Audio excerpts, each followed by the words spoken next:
You don't know who I am, but after today, you'll never forget me." The room froze. Every eye turned toward the woman standing at the head of the conference table. She looked calm, deliberate, in a sleek black suit and heels that clicked like a gavel against the polished marble floor. She commanded the space like it was built for her. The 20-story glass boardroom of Nexora Inc. shimmered behind her, sunlight spilling in like Judgment Day. Ethan Cole shifted in his chair. His smirk twitched. Just moments ago, he and his inner circle were laughing, drinks in hand, discussing the company's next expansion move. The vice president of finance had cracked a joke at her expense. Something about wives who can't hold down a real job. Everyone chuckled, but now no one was laughing. She placed a thick leather folder on the table. The snap of the clasp echoed like a gavel. One by one, she opened it. Documents, emails, photos. Slid them across the table toward them without saying a word. And then her voice measured unwavering. "My name is Natalie Morgan. I am the founder and CEO of Nexora." A gasp, the COO dropped his glass. Ethan's face went pale. "You thought I was just your wife, the one you mocked, the one you pitied, the one you dismissed over and over again." She took one step closer, eyes locked on Ethan. "But today, I'm not your shadow." Pause, breathe. "I'm the reckoning." And just like that, the room cracked open, not from sound, but from truth. New York never slept, especially not the upper floors of Nexora Tower. It was the kind of building that seemed to hum with pride or arrogance. 22 floors of glass and steel, polished like a mirror for power. Tonight, the executive lounge on the 19th floor was bathed in golden light laughs, bouncing off the mahogany walls, jazz playing faintly beneath the chatter of high-value men congratulating themselves. Natalie Morgan sat at the far end of the long table, half-shadowed by a chandelier, a glass of red wine in her hand, silent, still. She wasn't wearing designer that night. Her black dress was elegant but simple. No visible labels. No jewelry except a thin wedding band that had long since lost its meaning. No one at the table noticed the calm weight of her presence. They were too busy listening to themselves talk, especially Ethan Cole. He leaned back in his chair, grinning like a man who believed the world bowed to him. He always laughed the loudest at his own jokes, and tonight the spotlight was on her. "Still no job, sweetheart?" Ethan's voice rang out with a faux sympathetic tone that dripped with condescension. "Maybe Starbucks is hiring, though. I hear even that's competitive these days." Laughter exploded from the men flanking him. Finance directors, tech VPs, friends who had climbed the ranks not by merit, but by being in the right circle. His circle. Natalie offered a soft smile, tilted her wine glass ever so slightly. The deep red liquid caught the chandelier light, reflecting something colder than anger. Ethan didn't know she had built this company, didn't know she had engineered the very foundation of Nexora's success, didn't know that the server they used to process real-time trades carried her embedded code. He didn't know anything, really, because she never told him. 7 years earlier, when they met at a tech conference in San Diego, Natalie had made a choice. She had introduced herself not as the venture capitalist who had launched 2 successful startups, but as a freelance analyst between contracts. She had wanted to see who Ethan really was when he thought she had nothing. In the beginning, he was charming, kind, supportive, but that didn't last long. As soon as he believed she wasn't useful, his tone changed. Encouragement turned into backhanded jokes. Compassion morphed into manipulation. He liked the idea of being the successful one, the provider, the man who could say, "You'd be lost without me," and Natalie played along. She moved out of her modern penthouse and into a modest condo with him, sold her Tesla, and bought a used Corolla. Let him think she'd abandoned her ambitions, all while funding the early infrastructure of Nexora from the shadows. Every department head he had hired, every vendor contract he bragged about, had crossed her desk first. But Ethan, he loved the idea of being the hero, of lifting her out of obscurity. He'd tell his friends, "She tries so hard, bless her heart, but she's just not cut out for the real world." And they'd nod, laugh, drink, and dismiss her entirely. She remembered one night 2 years into the marriage, when she had quietly mentioned applying for a financial strategist role at a boutique firm. He had looked up from his phone, barely interested, and said, "Sure, babe, knock yourself out.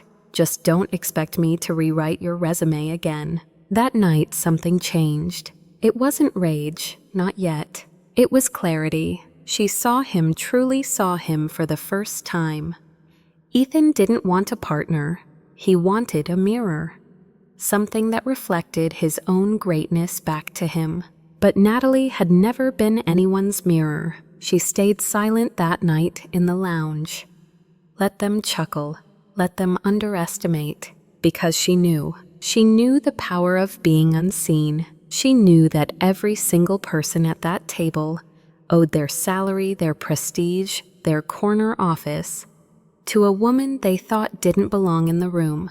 And when the time came, she would remind them, not with noise, but with consequences. Natalie never planned to disappear. She never intended to erase herself from the narrative of the company she built with her own hands.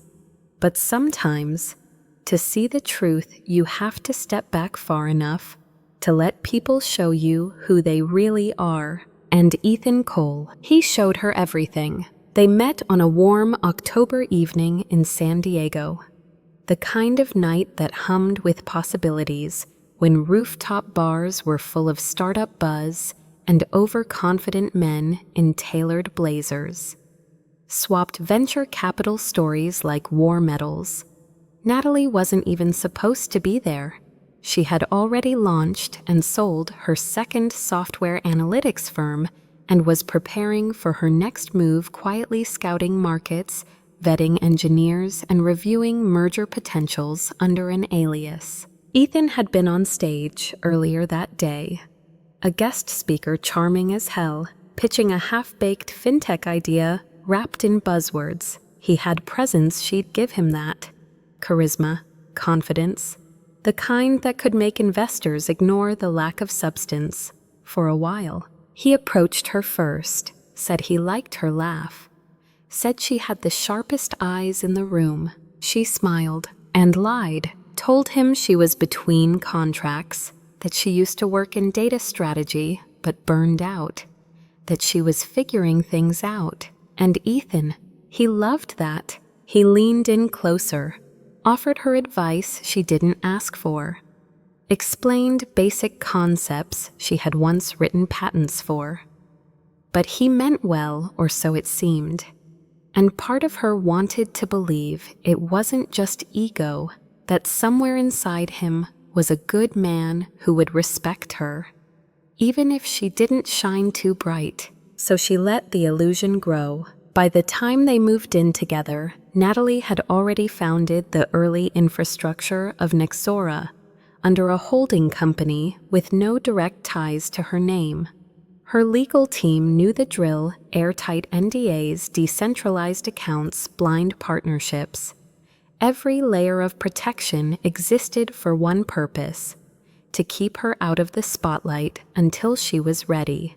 And for the first 2 years she tried. She really did. She tried to be the wife Ethan wanted, the supportive woman who smiled through networking events, who listened patiently while he misquoted industry reports she had ghostwritten, who sat at dinner parties while executives talked over her, nodding politely, while Ethan boasted about closing deals she had orchestrated.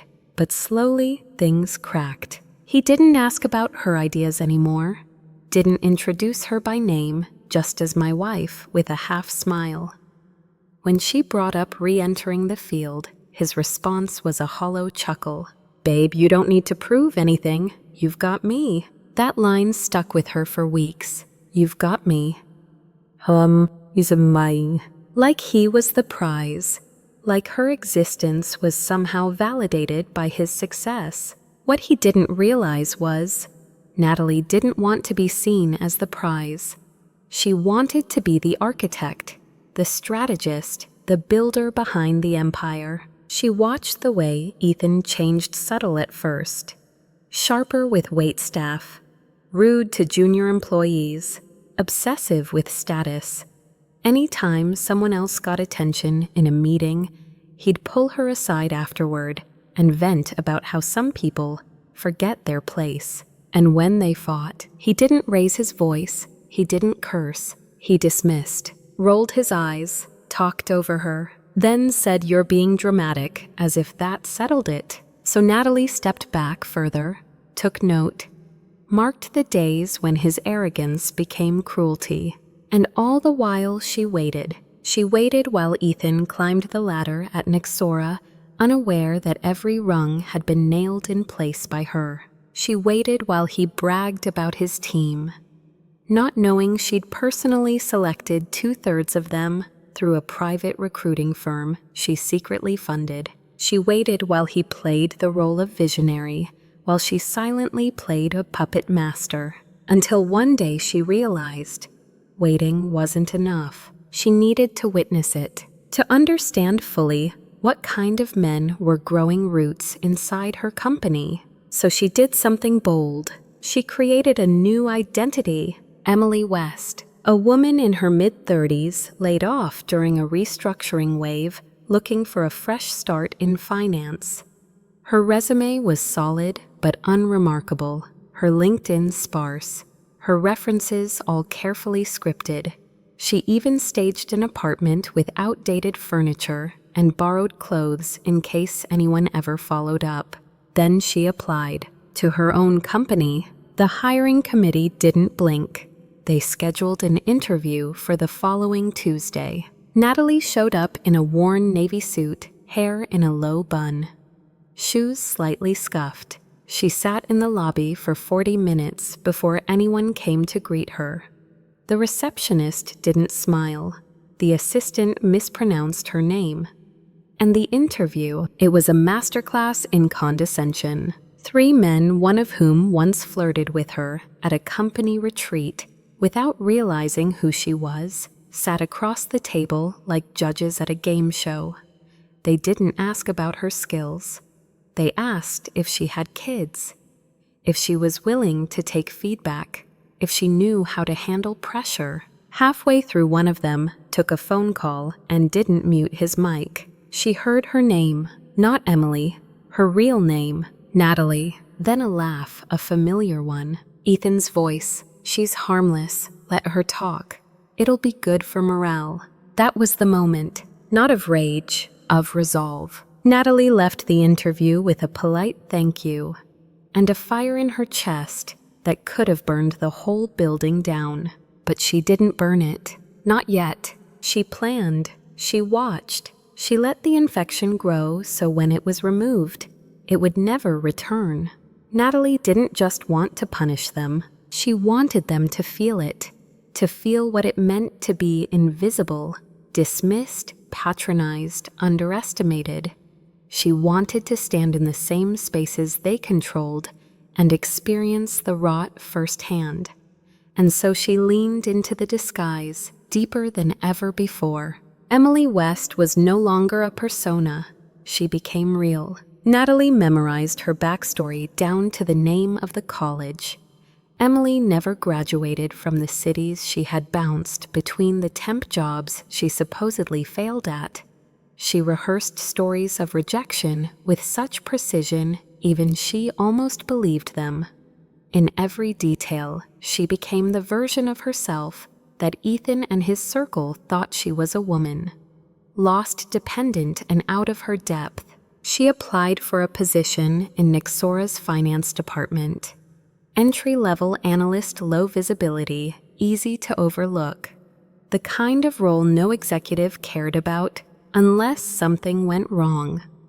The kind of role where secrets festered because no one thought the person in that seat mattered. They hired her within a week. No one recognized her. Even the HR manager, who had once processed a reimbursement for her private retreat in the Rockies, didn't bat an eye. She had altered her hair, her posture, even her voice. Soft, tentative, never too assertive. She dressed in neutrals, let her shoulders sag slightly, carried a worn canvas bag instead of the sleek leather tote she once favored. The office had changed since she'd last walked its halls as Natalie Morgan. What was once her vision of collaborative innovation now felt suffocating. Departments were siloed. Fear lingered in every elevator ride, and whispers spread like smoke in break rooms. The culture was brittle, braced for impact, but no one could see the blow coming.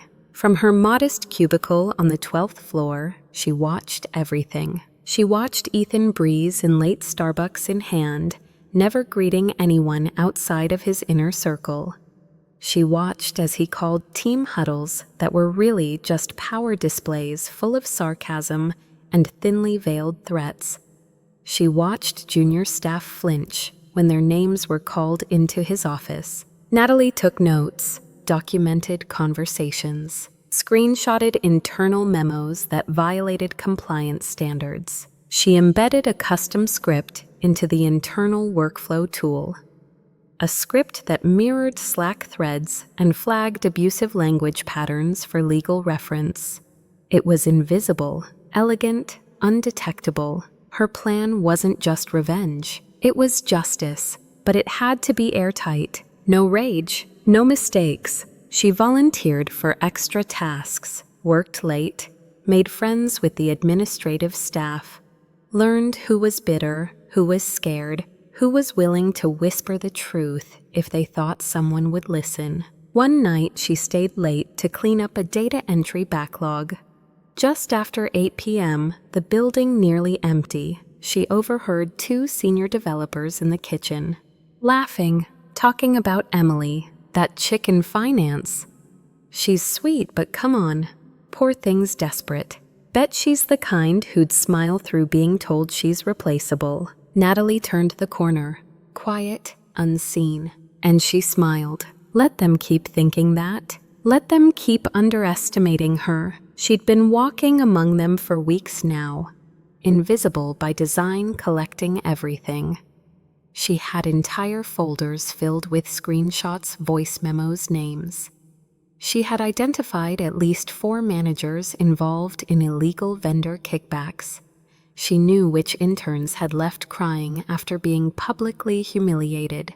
She had a list of fake invoices and a shadow budget that Ethan funneled into private side projects. And still, they laughed. Still, they thought they were untouchable. She studied them like a surgeon studies infection, not just to observe, but to remove. And when the moment came when she'd finally step forward as Natalie Morgan again, it wouldn't be in anger. It would be in control, in full view, and with no one left to save them. Natalie had always believed in precision. This wasn't a grudge. It wasn't petty. What she was building quietly, methodically, was a case. A fortress of evidence no board of directors, no court, no PR firm could deny or spin. From the moment she was hired as Emily West, she initiated Phase 2. By day, she remained the quiet, agreeable employee. She took notes in every meeting, sometimes the only one doing so. She stayed late when no one asked. She fetched copies for managers who didn't know her name. She let them underestimate her. And in that blindness, they exposed themselves. By night, Natalie became something else. Behind the locked door of her apartment, Emily disappeared, and Natalie came alive again. She coordinated with 2 legal experts she'd worked with during her early STEM acquisitions, one specializing in corporate compliance, the other in whistleblower protections. Both were under tight confidentiality agreements. Neither knew the full picture, just what they needed to build the scaffolding. She hired an elite team of cyber investigators, former FBI tech analysts now operating in the private sector. With their help, she created encrypted tunnels into Nexora's internal systems, not to manipulate but to mirror. Everything the execs did, she could see in real time. Every file upload, every vendor invoice, every slush fund. Her living room turned into a war room. Digital timelines stretched across her walls. Names, dates, payments, emails. Red strings weren't needed when the lines were this clear. The corruption wasn't just bad, it was endemic. Ethan and his inner circle weren't just running Nexora into the ground, they were bleeding it dry from the inside. Natalie found evidence of falsified performance reports submitted to mislead investors, budget padding on overseas projects, a fake software licensing deal with a shell company registered to a P.O. box in Delaware, managed by a man who just happened to be the brother-in-law of Nexora's procurement chief. It was cleaner than she expected, too clean, which meant practiced. This had been happening for years, but what made her blood run cold wasn't the money. It was the people. One HR report, buried under months of emails, described a formal complaint from a junior analyst, a woman who had accused a director of harassment. Her claim was marked, resolved with no follow-up, no investigation, and a voluntary termination on her record just 3 weeks later. Natalie cross-referenced that with internal chat logs. She found the director joking about the complaint, another one with fragile feelings. We should be issuing tissues with onboarding packets. The messages were time-stamped, the tone unmistakable. She wasn't just collecting legal ammunition anymore. She was gathering moral leverage. She began organizing a secure digital dossier coded encrypted, isolated on a drive stored in an off-site server farm in Utah.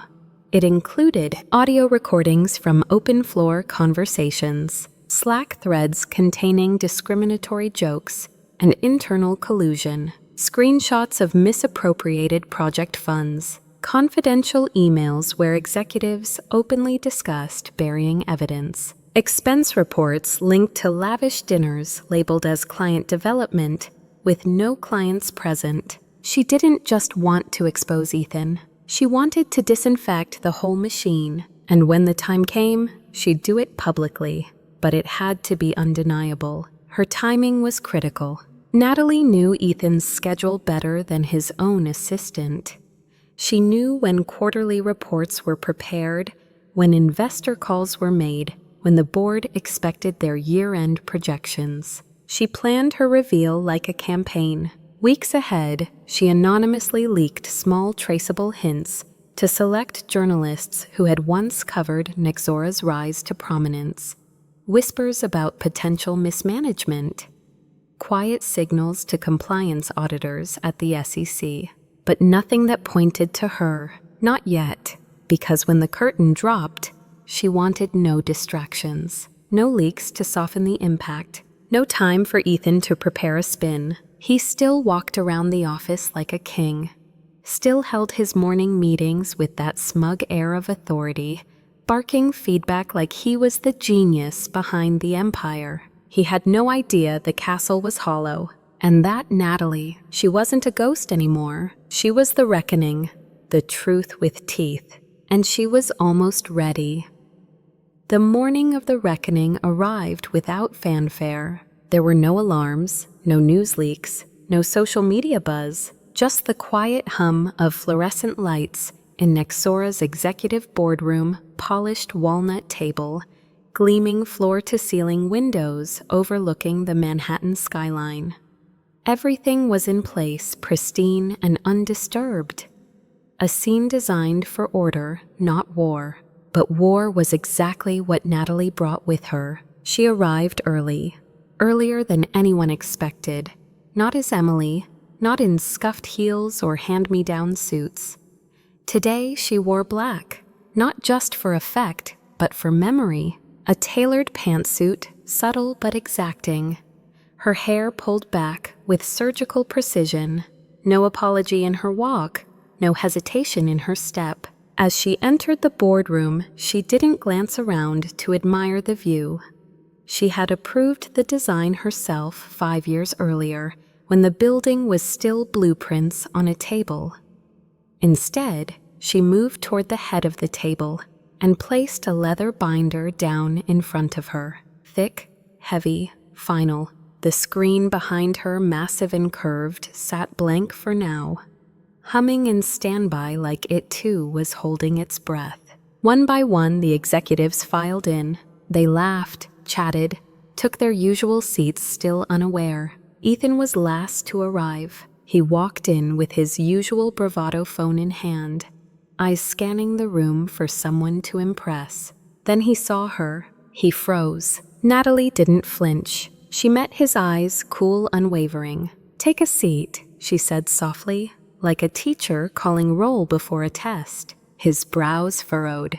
He turned to one of the others, waiting for someone to explain why the woman he thought was jobless was now sitting at the head of his table. But no explanation came. No one moved. No one spoke. Because everyone who mattered, already knew. Natalie stood slowly, opened the binder, slid 5 crisp documents across the table, each one bearing a golden Nexora seal.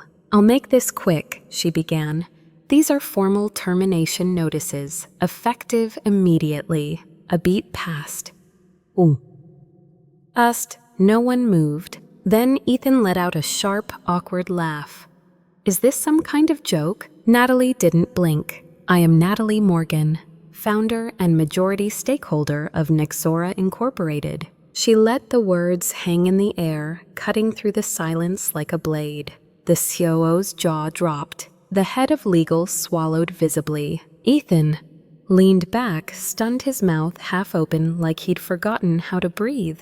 For the past 2 years, Natalie continued, "I have conducted a private investigation into a range of internal misconduct, embezzlement, harassment, regulatory violations, unlawful termination, and gross abuse of power." Behind her, the screen blinked to life. One click, one file. A series of emails appeared, time-stamped, authenticated. Ethan's name at the top of every thread. Messages discussing budget cover-ups, code redirection, even joke-laced dismissal of an intern's harassment complaint. She clicked again. Audio played. A clip of Ethan's voice laughing about padding invoices, referencing back-channel deals with a software vendor whose board he secretly advised. Natalie watched the color drain from his face. He opened his mouth, but she cut him off before a word left it. "You said I'd be nothing without you," she said, voice calm. "That I was lucky to have you, that I'd never understand business like you did." She leaned forward slightly. "You never built this company. You stood on a foundation I laid and pretended it was your kingdom." Gasps whispered around the room as more evidence flickered across the screen text.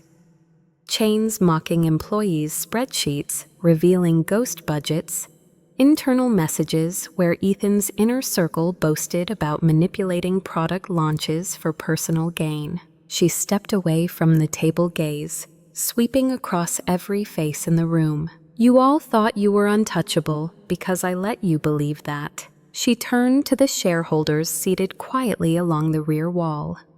Their eyes didn't waver. They weren't surprised. They had seen the report days earlier. She had sent it to them herself. Now they watched the ending unfold like an inevitable truth. Natalie slid one more document across the table. "Security is waiting outside," she said flatly. "Your credentials have been deactivated. Your personal effects will be mailed." Ethan stood face red, trembling. "You have no right," he snapped. You think you can erase everything I've built." She took a breath.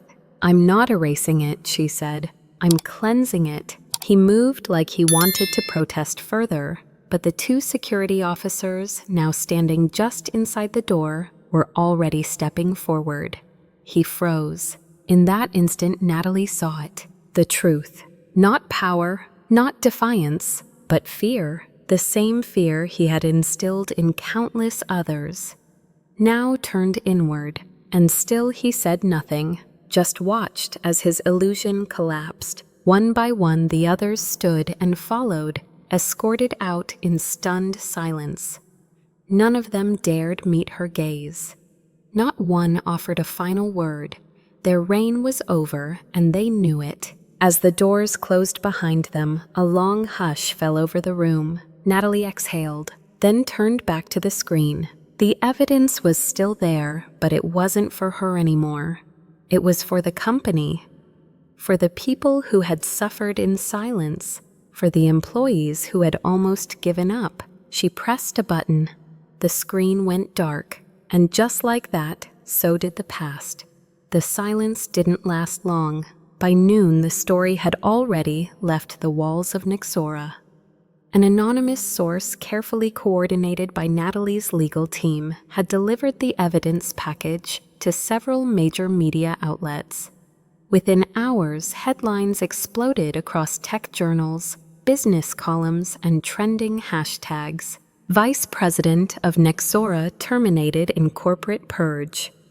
Whistleblower says also exposes years of corruption from within the woman they underestimated just shut it all down. Ethan Cole's name was everywhere, just not in the way he was used to. He didn't respond to the calls, didn't show up to the press conference held later that week by Nexora's board.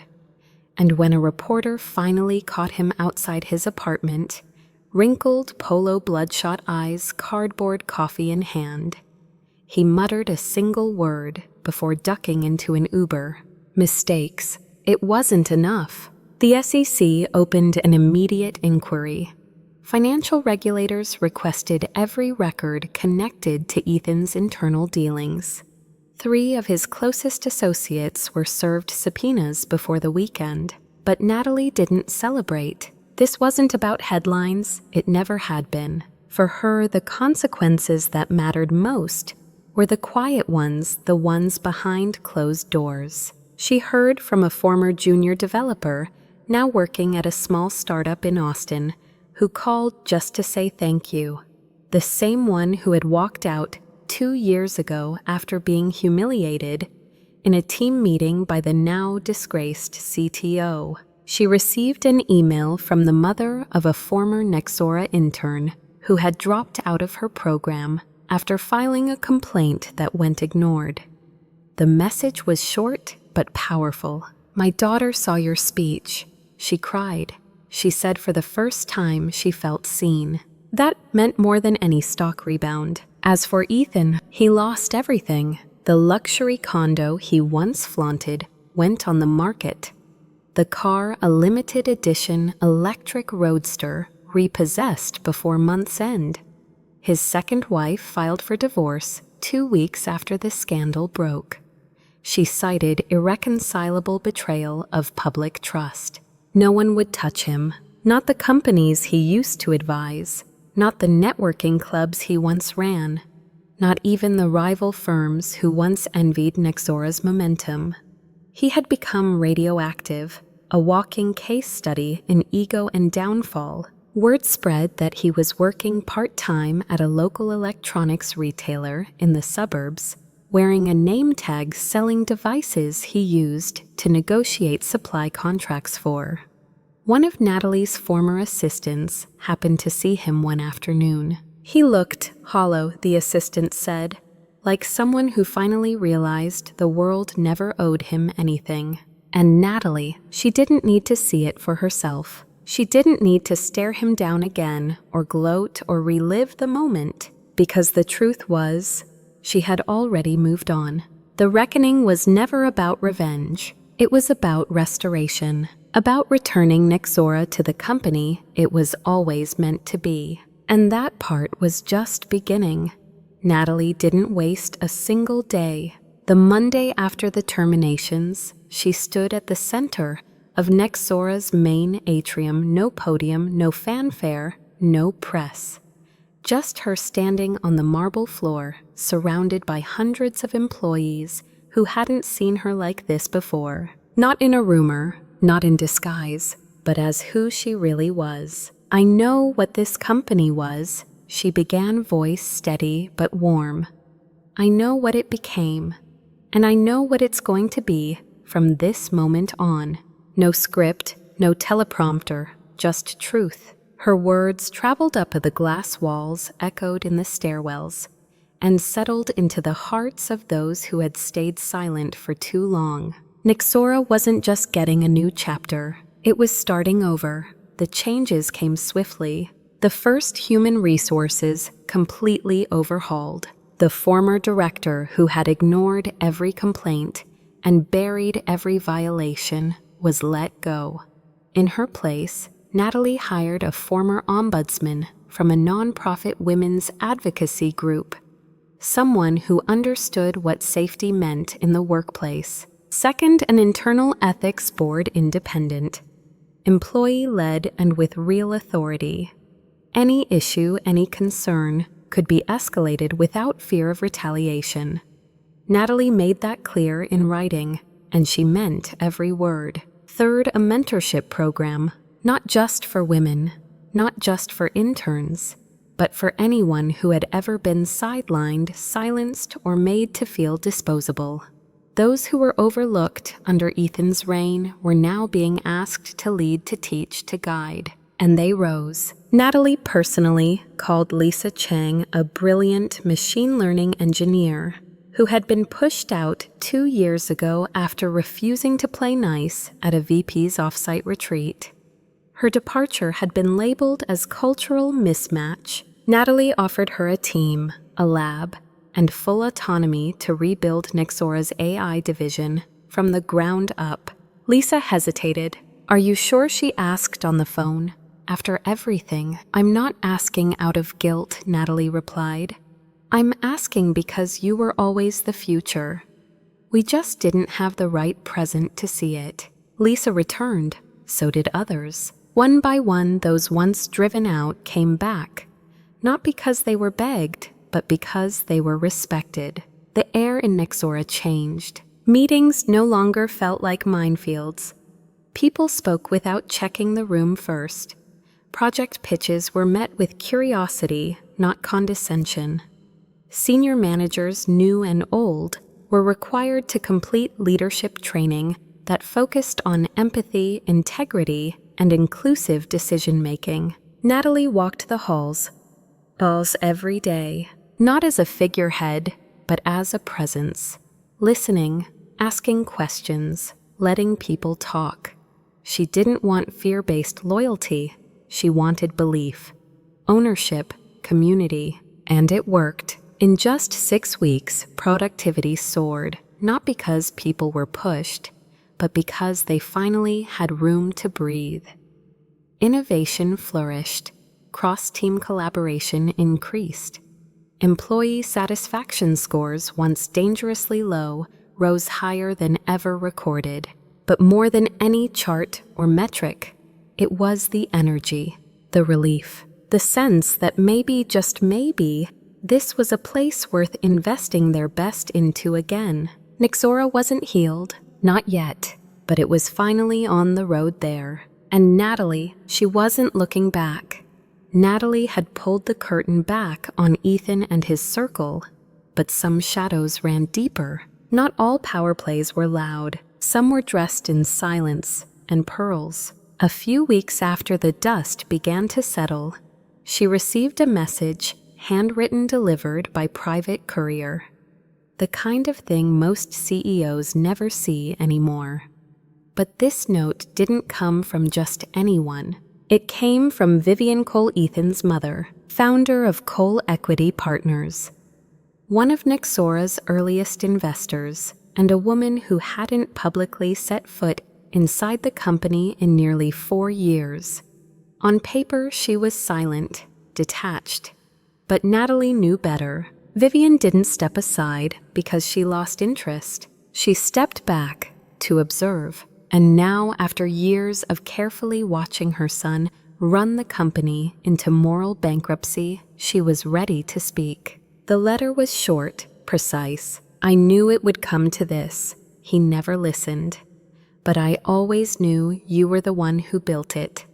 My shares are yours. Use them wisely. Included was a notarized transfer 5% ownership. Quiet power now fully in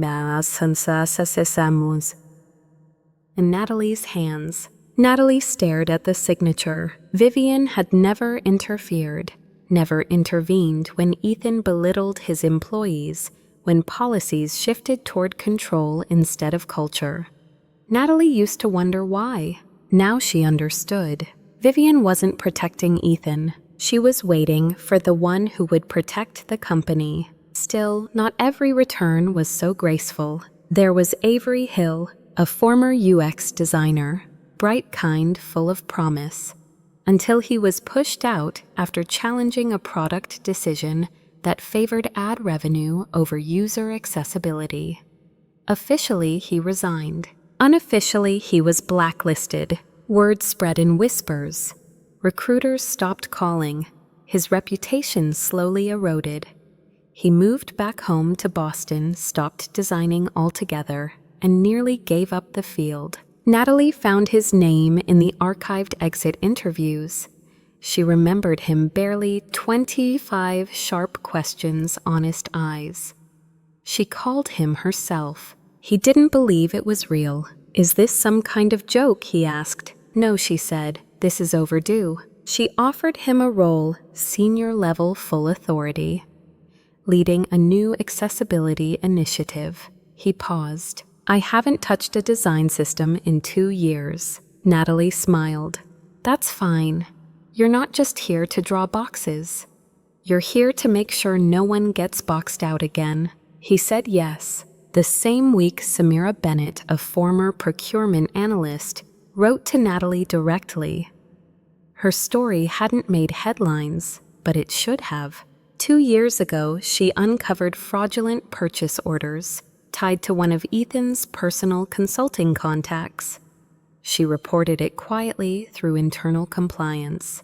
A week later, she was laid off in a strategic realignment. Samira thought she'd never work in tech again. Natalie brought her back as the new director of internal audit, because the truth was while Ethan's downfall had made noise, so many others had fallen in silence. And Natalie wasn't just rebuilding a company. She was reclaiming lives, piece by piece, one name at a time.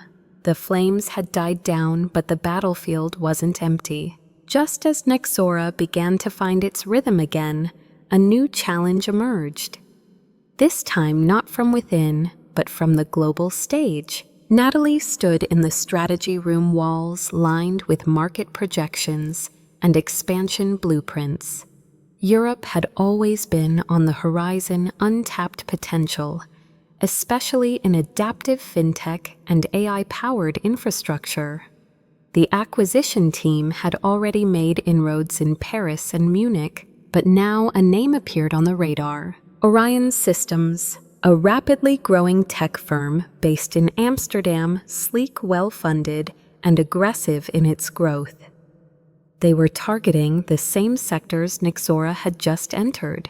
And at the top of their leadership, Julian Westbrook, her ex, the man she had once built a prototype with in a co-working space in Seattle, who walked away after stealing the beta framework and claiming she lacked the vision to scale it. They hadn't spoken in nearly a decade, until his name showed up on a competitor contract Natalie's team lost by mere hours. She didn't flinch. This wasn't heartbreak. This was chess. Julian had already made his first move, locking down a deal with one of Nexora's prospective partners in Prague, sweetening the contract with early equity. Natalie reviewed the terms. It wasn't just bold, it was reckless.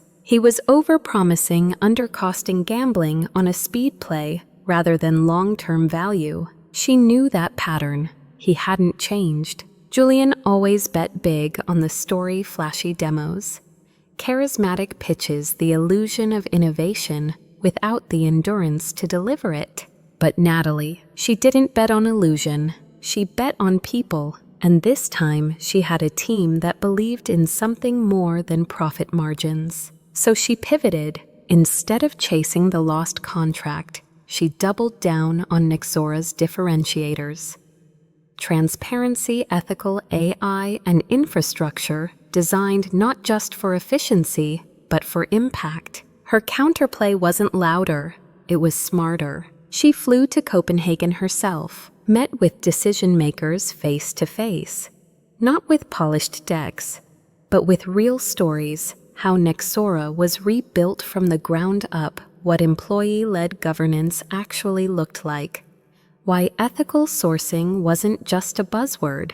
By the end of that week, Nexora had signed 2 new deals. Neither were the biggest contracts on paper, but both brought long-term infrastructure partnerships and public alignment with Natalie's new vision. Julian responded exactly as she expected, a veiled comment in a podcast interview. So many companies chase redemption arcs these days.